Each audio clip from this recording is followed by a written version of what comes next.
আর কিছুক্ষণ পরে ইফতার, অথচ এই বাচ্চারা ঘুমিয়ে আছে রাস্তার ডিভাইডারে।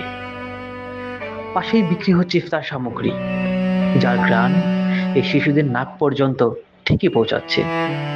কিন্তু সাধ্য বড় বাস্তবিক, যা শুধু টাকাওয়ালাদের ধরা দেয়। বাবা মাহীন এই অসহায় শিশু কিশোরদের পেটের যন্ত্রণা বৃদ্ধি করে। এর মাঝেই ঘুম। দেশে পশুদের জন্য চিড়িয়াখানা আছে, অথচ এই শিশুদের জন্য কিচ্ছু নেই। আচ্ছা, এই পথ শিশুদের মানুষ বানানোর জন্য একটা চিড়িয়াখানা বানানো যায় না, যেখানে এই শিশুগুলো নিজেকে মানুষ হিসেবে বুঝতে শিখবে?